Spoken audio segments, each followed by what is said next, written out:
জামাই ষষ্ঠীর শুভ লগনে আরমান কিচেন্স নিয়ে চলে এলো পুরনো কিন্তু দুর্দান্ত টেস্টি রেসিপি। আধুনিক যুগে এই রেসিপিটা উঠে গেছে বললেই চলে। চলুন না একবার বানিয়ে নেওয়া যাক। কড়ায় সবার আগে পরিমাণ মতো জল দিয়ে দেব, তারপর দেব 2 চামচের মতো লবণ।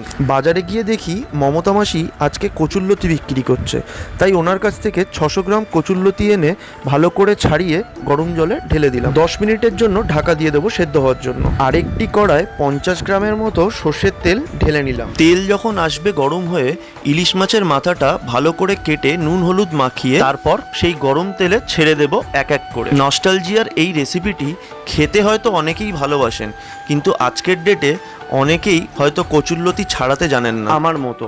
কিন্তু আমি দেখলাম আমার এই মমতা মাসি খুব সুন্দরভাবেই বিক্রির সাথে সাথে হাতের শিল্পর দ্বারা সুন্দরভাবে কেটেও দিচ্ছেন। দেখতেই পাচ্ছেন আমার মাছের মাথা ভাজাগুলো হয়ে গেছে। চলুন 10 মিনিট তো হয়ে গেল, ঢাকনাটা খুলে দেখি কচুরলতিগুলো বেশ ভালোই সেদ্ধ হয়ে গেছে। জলটা ঝেড়ে নিতে হবে। চলুন গরম তেলে সবার আগে ফোড়নে দেবো 2 শুকনো লঙ্কা আর 1 চামচ 5 ফোড়ন, সাথে দেবো 1 চামচ লবণ আর 2 চামচ গুঁড়ো হলুদ। মশলায় দেব আদা পেঁয়াজ রসুনের পেস্ট 2 চামচ। তারপর পুরো ব্যাপারটাকে খুন্তির সাহায্যে নাড়িয়ে নাড়িয়ে ভালো করে ভেজে নিতে হবে। আদা পেঁয়াজ রসুনের গন্ধে যখন ভরে যাবে পুরো রান্নাঘর, ঠিক তখনই যে কচুরলতিগুলো জল ছাড়তে দিয়েছিলাম সেই সেদ্ধ করা কচুরলতিগুলো হাতায় করে দিয়ে দেব এক এক করে। তারপর খুন্তি মশাইয়ের সাহায্য নিয়ে ভালো করে নাড়িয়ে চাড়িয়ে নিতে হবে।